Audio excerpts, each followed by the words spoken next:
Hello, everyone. So, just to explain who I am and what I'm doing here, I'm a publisher and an editor. I've been Anthony Grayling's editor for, we were just discussing, he thinks it's 20, but it only feels like that, about 10 years. We're collaborating on a series of talks and debates under the title Critical Thinking, which are designed to foment discussion and understanding about the key issues of the day. We're delighted to have been invited to contribute to the Old Vic's New Voices off-season of talks on the themes that are coming up in the play Future Conditional. Our speakers tonight have made huge contributions to the informed public debate and understanding of science and the humanities throughout the world over many years, both as teachers and public figures.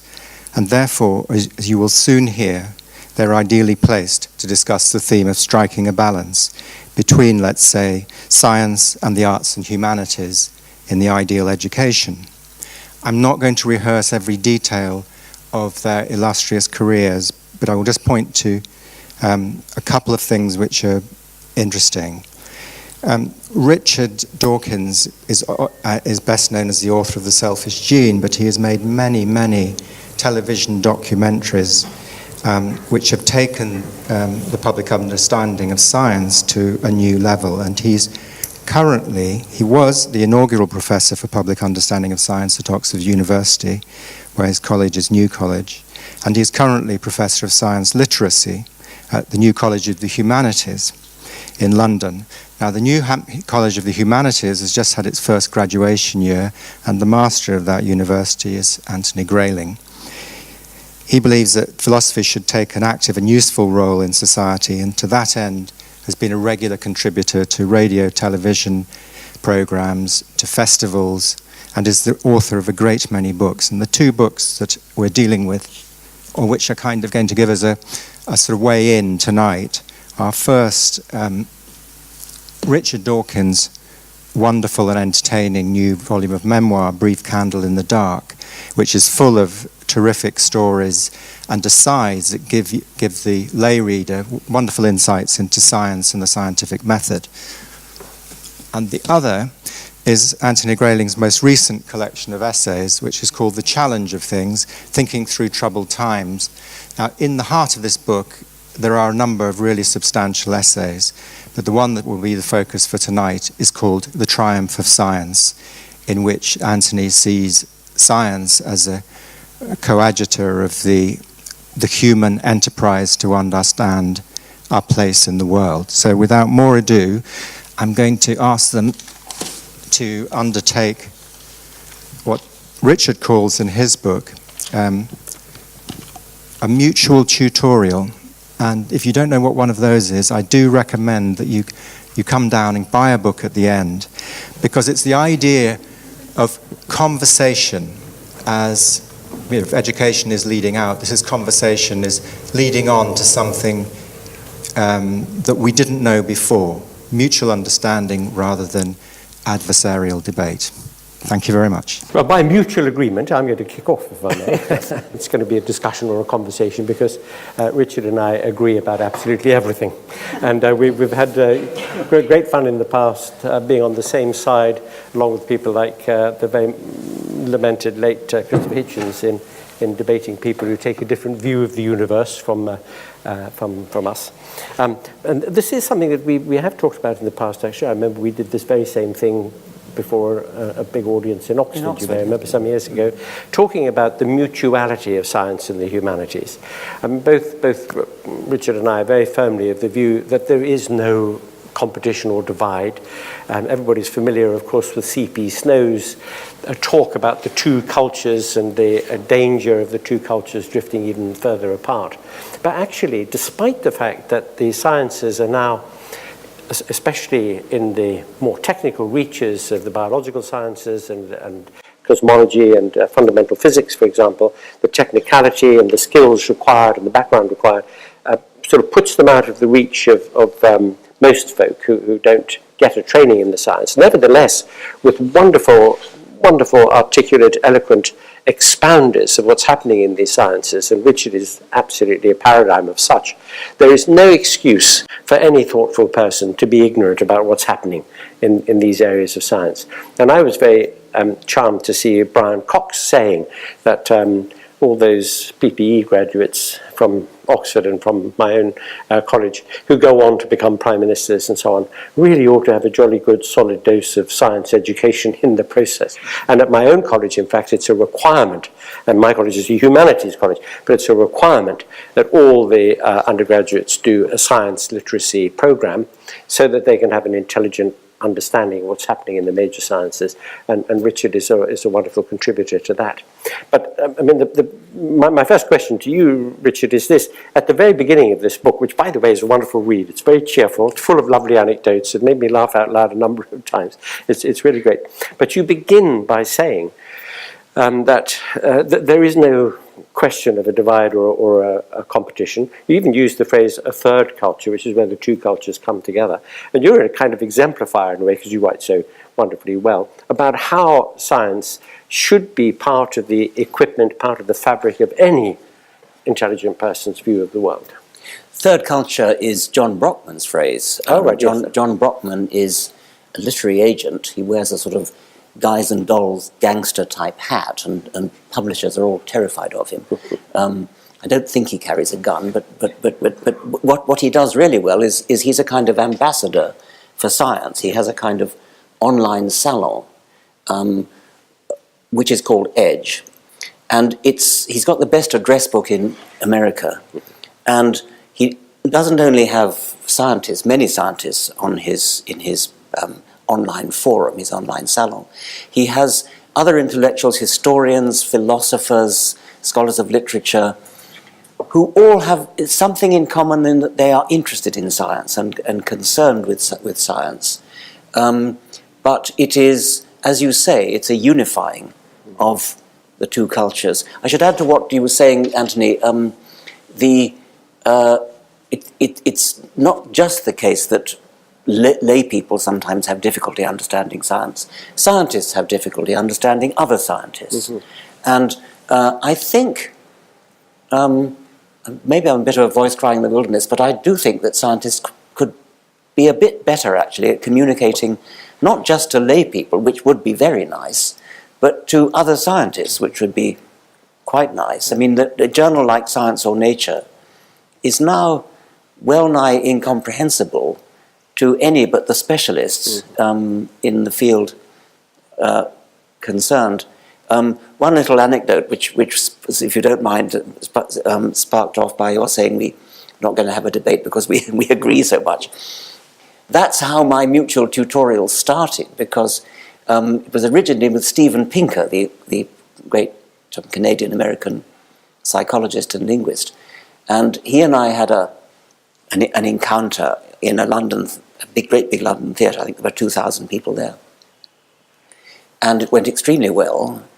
And the BBC got wind of it, and their Newsnight programme decided they would like to reprise the event that evening. So they said, would the two of us like to go into a BBC studio that evening and have a sort of shortened version of our conversation? So we said, yes, we'd like to do that. And then when I got home, I was phoned up by the producer, and she said, tell me, what's the nature of your disagreement with Dr. Pinker? And I said, well, I don't think we really have much of a disagreement. I think we agree about most things. And she said, no disagreement? No disagreement? Oh dear. And the thing was cancelled. Well, that's interesting, because Prospect magazine, as you see, is one of the co-sponsors of this event, and I've been on the editorial board of that magazine for donkey's years. It has a little paragraph on this session in which it tries to set us at odds with one another. It claims that I think that science is doing tremendous damage to the humanities. I've never said such a thing in my life. I can't quite imagine why anybody should think so. But it's easy for journalists to make that mistake, because they do want to have something adversarial to get the sparks flying, I suppose. Well, it's an interesting point you make that scientists only understand their own bit of science and they don't understand other bits of science. But it seems to me that the thing that the general public needs, in a way, is a good solid dose of what you might call the scientific attitude. Yes. Now, T.S. Eliot once said there is only one method, and it applies to everything, and that method is to be intelligent. And science is sort of organized intelligence. It's an organized way of being intelligent, trying to find the right questions to ask, trying to find ways of testing them, trying to be honest about the results, trying to be open-minded always. I remember speaking to Jinder Verdi recently. He is one of the leaders of the compact muon solenoid experiment at CERN, at the Large Hadron Collider, and he won the European Physics Medal for his work on the discovery of the Higgs boson and was knighted and duly recognized.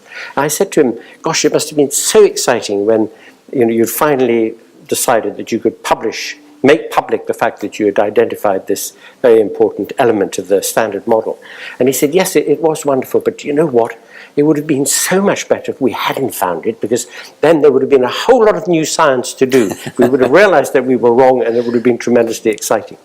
Now, that attitude is beautiful. I mean, I think it's an absolutely wonderful attitude. So it's somehow inculcating that attitude of openness and curiosity and desire to know. And imaginativeness as well, because you quoted T.S. Eliot, but if we could quote T.H. Huxley, who said science is nothing more than organized common sense, differing from, I forget what it was, he said only insofar as the cut and thrust of the guardsman differs from the savage wielding his knob-kerry or something like that. But actually science is more than common sense, because common sense comes into the testing of hypotheses, but the having of hypotheses is an exercise in creative imagination, which has a lot in common with art, I think.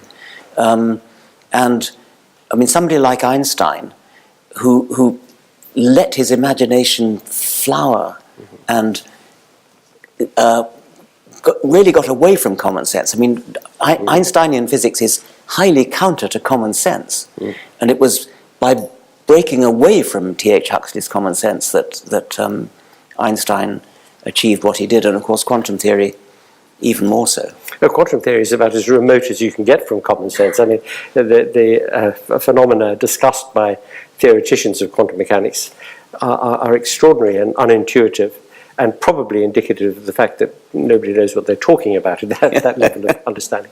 Lewis Wolpert once wrote a book called something like The Curious Nature of Science or something, or the Unintuitive Nature of Science. But in the biological sciences, and I mean, think about this very beautiful, very powerful theory of evolution. Now, there is a great deal of common sense there, isn't there? Even though some very surprising things happen. Yes, that's true. But Lewis Wolpert himself, in that very book you've just quoted, gave an example of the counterintuitiveness of biology. He said, every time you drink a glass of water, at least one molecule of water from this bottle will have passed through the bladder of Oliver Cromwell. And that's just simple probability theory. So it's just that the total amount of water in the world, this bottle is a substantial proportion of it compared to the number of atoms, the number of molecules that are in the bottle. So that was his illustration, and he had others of the counterintuitive nature of just simple biology like that. So enjoy your drinks this evening. Not just Cromwell, of course, anybody you care to name. We're finding from these huge advances, because perhaps the science that is producing insights and new understandings which are going to be transformative in many ways are the biological sciences, especially genetics, and the effect that might have on medicine. In the last quarter of a century or more, third of a century, there's been a great debate, the sociobiology debate, of course, and you were implicated in that in ways that became rather bad-tempered, on the part anyway, of critics of the sort of Wilson thesis about that. But also evolutionary psychology. I mean, do you feel that biology is helping us to make advances in understanding in those spheres? Would you like to see some limits on how people are extrapolating from biological science? Those controversies that you mention about sociobiology and evolutionary psychology, I think they're based on one or two misunderstandings. I mean, one of the major misunderstandings is so-called genetic determinism. Because people like me and Wilson talk about genes all the time,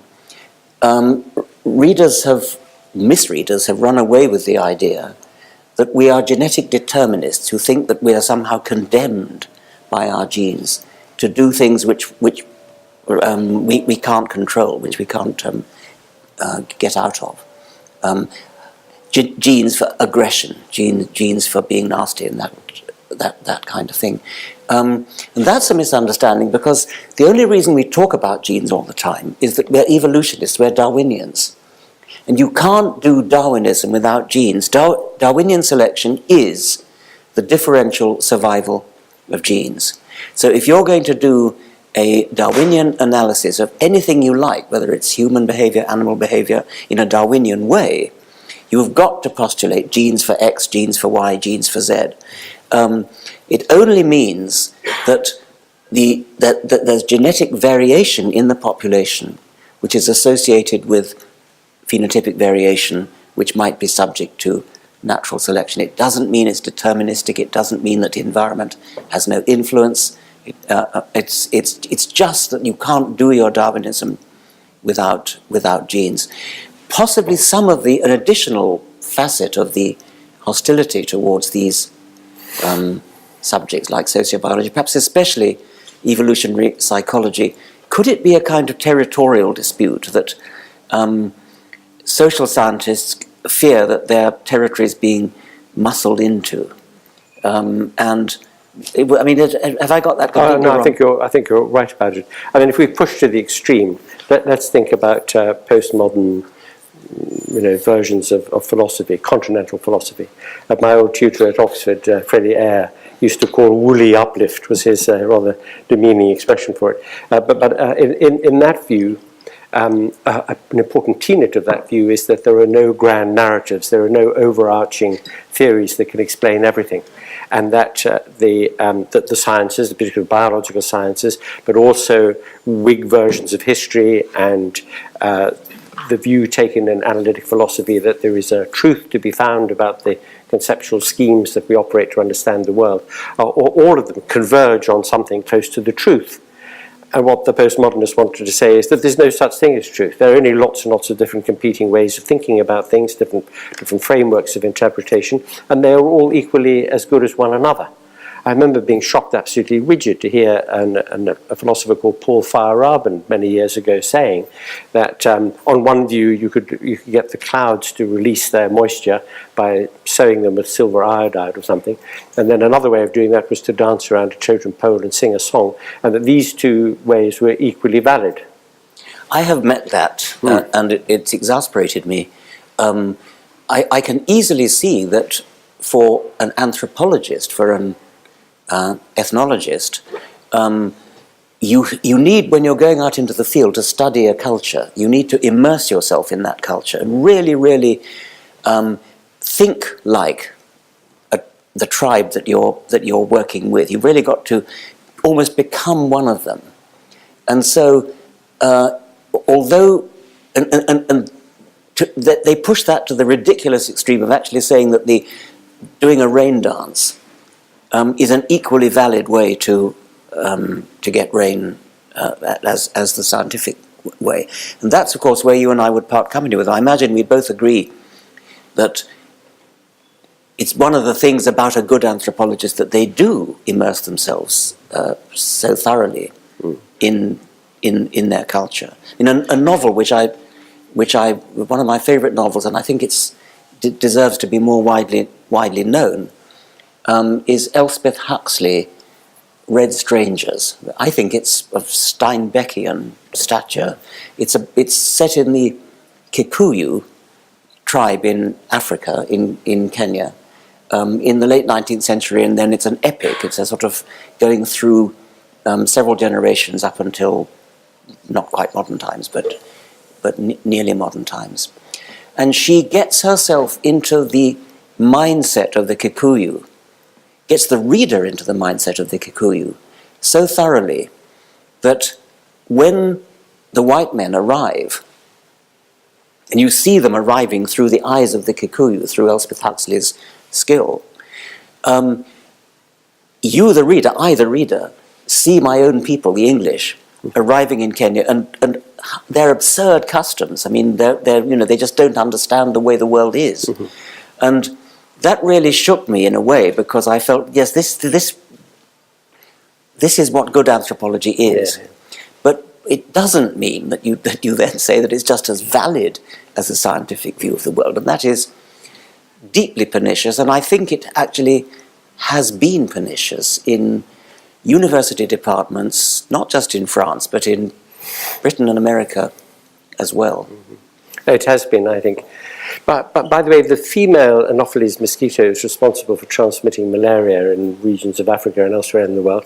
But I think all mosquitoes must transmit skepticism about religion, because Richard and I were brought up in the same part of Africa, in East Africa. We lived in Nyasaland, which is where we were infected with some common sense, I think, and hope. But this picture you tell, I remember a story told me by one of the servants that we had in our home. In fact, the one I was most fond of, and he used to look after me when I was very little. He told me this story. He said, once upon a time, all the people of the earth were black. But God, who is white, wanted them to become white like him. So he sent the animals to summon them to Lake Malawi to bathe in the lake. And the cheetah went to the people of the north, and the cheetah is very swift, so all the northern people came, bathed in the lake, became white like God. The hare went to the people of the east. It's not as swift as the cheetah. So when the people of the east got there, the water had been churned up, it was muddy, so they all came out brown. But the chameleon was sent to the people of the south, and it's very, very slow. So by the time it got the message to the people of the south, and they got to the lake, there was nothing left but damp sand. And all they could do is to press the palms of their hands and the soles of their feet on the sand, which is why if you look at an African, they have, pale palms.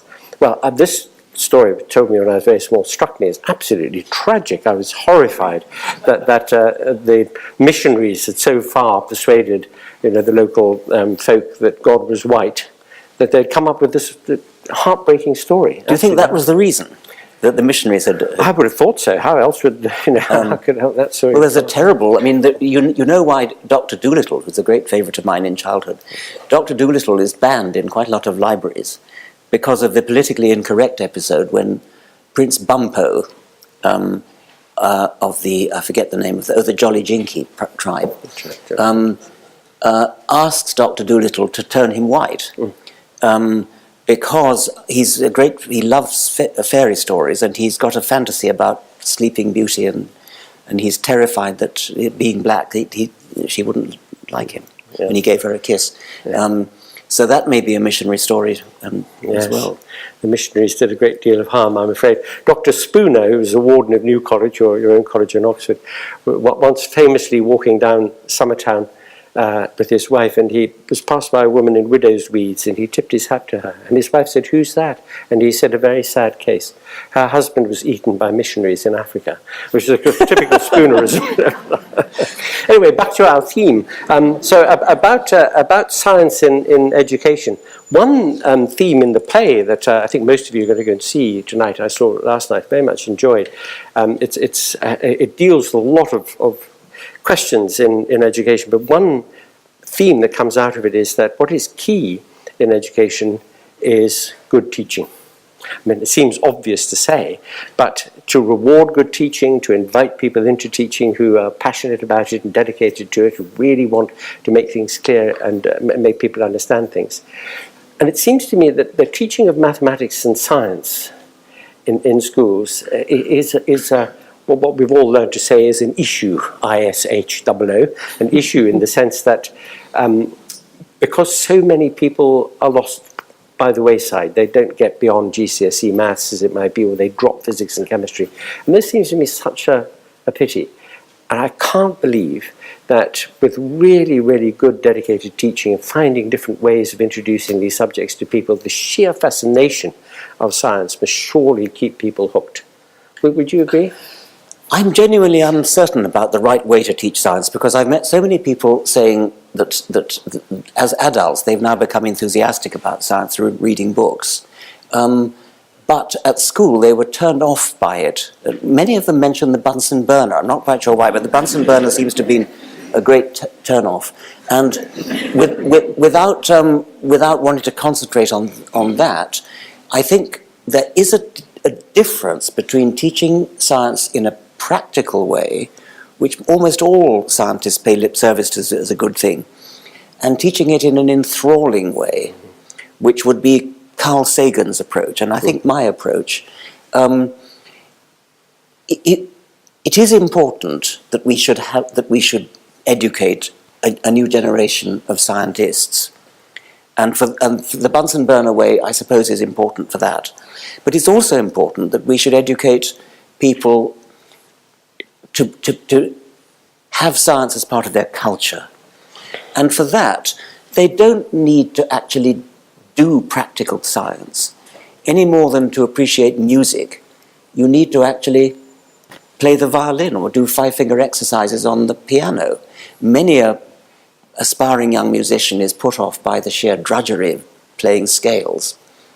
But you can become a connoisseur of music, you can love music, you can become an expert in music without actually being able to play anything.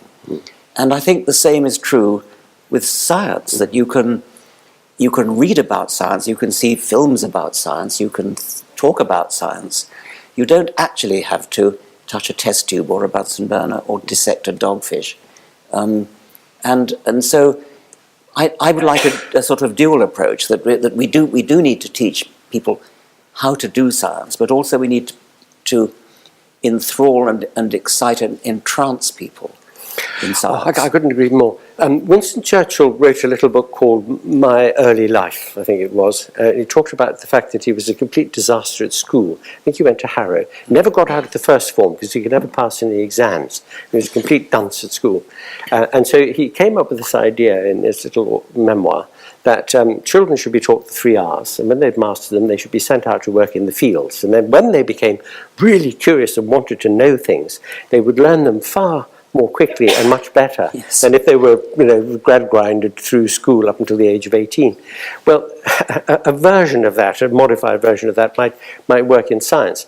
I mean, I think almost everybody in this room probably reads you and John Gribbin and Paul Davies and people like that, who are very, wonderful exponents, and Lawrence Krauss and so on, wonderful expositions of sometimes really quite difficult science, but put in a very clear way, because it's well understood. If you really understand something, you can explain it clearly.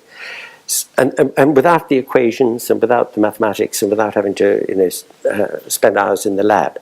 Supposing we did that with school children and got them really excited about this tremendous adventure and the depth of understanding and how extraordinary the world is when you look at it through the lens of science. And then there will be maybe many more of them who want to know more and want to know how you find this stuff out. And then you begin to teach them the techniques and the real sort of gritty part of science that you have to master in order to be able to make contributions to it. And maybe therefore they would do it better. I don't know. I'm very emotionally drawn to that, because I myself felt that my school days were largely wasted, and it was only when I reached adulthood that I became really curious and wanted to learn about science. On the other hand, if you did that, especially if you took the sort of extreme Winston Churchill version, then when they did grow up, they wouldn't have the mathematical skills. I think in order to get some actual bench scientists, they'd have to do it more like the traditional way. But I mean, your approach in the New College of the Humanities seems to me to be right, where you've got students who are humanities students, but they're learning science as well. And I think Lawrence Krauss would agree with me, because he's the sort of physics equivalent, that it's the Carl Sagan model. It's the trying to excite them in science. There is also, of course, the scientific way of thinking, the critical way of thinking, the critical way of evaluating evidence, statistics, logic, just to avoid being fooled. I mean, members of Parliament constantly having to vote on subjects, on topics, I won't say issues, topics where not necessarily scientific knowledge is needed, but the scientific way of thinking is needed. There are very few scientists in Parliament. This is what I mean by the scientific attitude. So being very responsive to evidence, and to understand what a cogent argument is, and to regard almost anything that you think as being defeasible, in the sense that future evidence, stronger evidence, better reasons would make you change your mind or adjust the hypotheses that you're wedded to, because you are intellectually responsible. And I was talking to Dick Taverne just recently, who runs the Sense About Science sort of campaign, where he too thinks that the problem with a lot of political thinking is that it has the character much more of a sort of doctrinaire or ideological outlook, which wants a neat closed story, beginning, a middle and an end, an explanation, what's it all for, something that you explain to a voter or a constituent relatively easily and quickly, whereas of course science is much messier, it's much more open, and you have to set the scene up a little bit to make sense of what you're talking about. I mean, I sometimes say to people, if I'm being polemical, I say you can explain the major doctrines and tenets of any major religion in less than half an hour. It takes a bit longer than that to understand physics. Can I ask you something as a philosopher? My colleague, our colleague, Jonathan Glover, the moral philosopher, once told me that he loves teaching, he's a brilliant teacher. He said that the students that he's teaching fall into two categories. Those who, when in discussing a moral philosophic problem, were capable of suspending their own emotions, feelings, prejudices, in order to discuss a what-if question. And those who simply couldn't do that. And so, for example, he didn't give this example, but I imagine this would be one. Suppose somebody were to say, what is actually wrong with cannibalism? Well, you would then could get into questions about, well, if you don't actually kill the person, what if you pick up, I don't know, road kills or something? The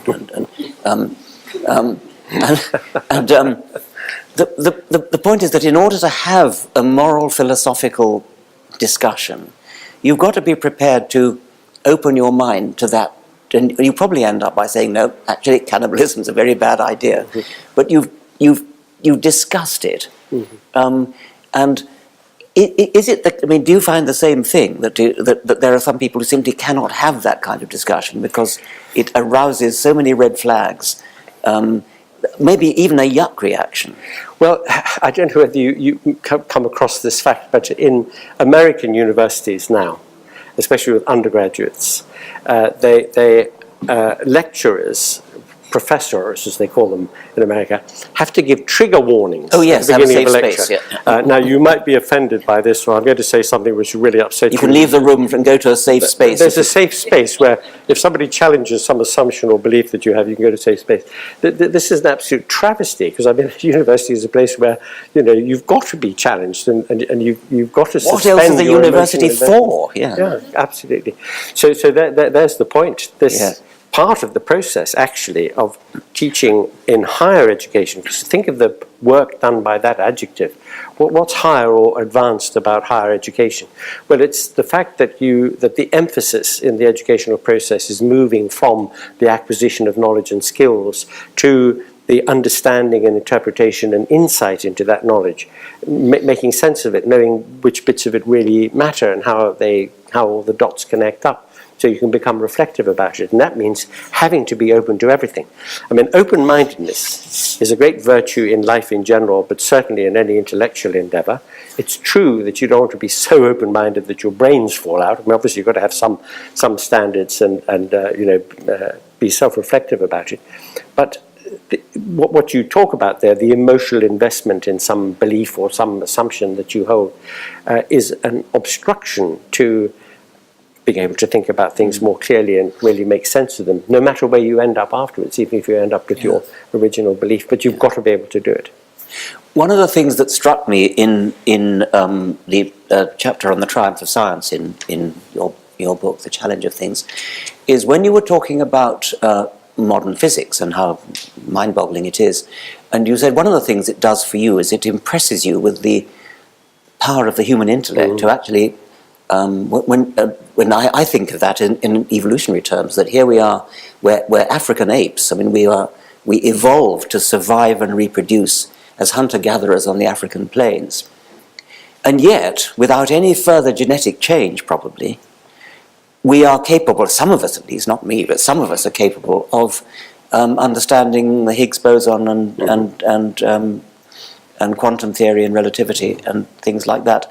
And I think that's, you know, I'm proud to be a member of the human species when I go to a place like CERN. But it also makes me wonder whether there are limits and whether there are things which the human brain is just too puny to understand, and there'll be in physics probably, but possibly also in understanding human consciousness. That might be another. Well, I hope you're laying on breakfast, by the way, because you just touched on a theme that I happen to be writing about at the moment. So we could spend the rest of the night talking about this. The supposed limits of human understanding. That there are some people around, self-respecting philosophers like Colin McGinn and others, who say we've reached a barrier, we've bumped up against a limit on the understanding of how consciousness arises from activity in the upper parts of the central nervous system. That kind of remark makes me cross, because I think we should never think that there is a barrier to understanding or a limit. But we should accept the finitude of our perceptual powers, even potentiated by instruments like microscopes and telescopes and so on, or our cognitive abilities, because the cumulative enterprise, particularly of science, I think, where lots of people work together, criticize one another's views, cooperate, experiment, try to find ways around difficulties. And science beautifully exemplifies a remark that the French poet Paul Valéry made. He said, "Une difficulté est une lumière, mais une difficulté insurmontable est le soleil." A difficulty is a light, but an insurmountable difficulty is the sun. It's so illuminating when you try to tackle it and think your way around it and find other ways of thinking about a problem. And this repeatedly in all the sciences is shown by how creative and imaginative people are in trying to construct experiments or think of a way of challenging nature with the right kind of question to get the right kind of result from it. This, by the way, is a theme in a lot of what you've written, Unweaving the Rainbow, and in this book also, about the similarity between poetry and science, or the sort of creative or imaginative energy that goes into it. And that the fact of creative and imaginative energy and the movement that the human mind has made, especially in the last 4 centuries or so, shows that to postulate the existence of limits beyond which we're never going to be able to understand something is a mistake. Oh, it's an appalling thing to do if you just sit down under it and say, right, well, we can't do any more. I mean, it's got to be regarded as a challenge, but we could still ask the question, are there limits? Francis Crick, when he switched from genetics to the study of consciousness, and he wrote a book called The Astonishing Hypothesis. And the astonishing hypothesis for him is the hypothesis which we all have to accept, which is that subjective consciousness is a product of brain stuff. And that is an astonishing hypothesis. It's got to be in some sense true. But I think equally astonishing is the related hypothesis that the whole of the universe, and perhaps especially life, is a product of just atoms bumbling against each other. I mean, but working through processes like Darwinian natural selection, it is utterly mind-boggling that we are sitting here, having been produced by 4 billion years of evolution, starting from just physics. And I mean, I find that so astonishing that one is tempted to lie down under it and say, oh, there must be an intelligent creator, and then you think, well, actually, that's even more astonishing, so it doesn't help. I have to say, on that particular point, people who say, oh, it's just all too amazing, all too difficult to comprehend how it could be like this, so there has to be a creator, I say, look, try the experiment for 24 hours of not using the word God. So the universe was created by God. I say, use the name Fred. So the universe was created by Fred. And then you realize, of course, it's a completely vacuous remark. It doesn't explain anything at all. Yes, and who the heck is Fred, and where did Fred come from? And if Fred is self-creating, why can't the universe be? I mean, it's just as simple as that. Douglas Adams had one of his Hitchhiker's Guides. There's a planet where God is called Bob. And so there's all sorts of lovely use of language like, oh, for Bob's sake, and Bob knows. But I wish to Bob. Interesting thought is this. We think that the smallest thing we know is the Planck length. tiny little unit of measurement. And the biggest thing we know is the universe itself, 13.5 billion light years across in diameter. And we, human beings, are not very far off the midpoint. And this is a fact which creationists and others say, oh, you see, look, it shows you, we're very special in the great chain of being or something. But we're not quite at the midpoint. We're a bit more on the universe's size than the Planck length size, as it turns out. But you know all this stuff about the parameters having to be just so that we can exist and so on. What actually all this means, and when you look at the very curious nature of quantum phenomena themselves, like wave-particle duality and the rest, what it suggests is that we see the universe through a tiny pinhole.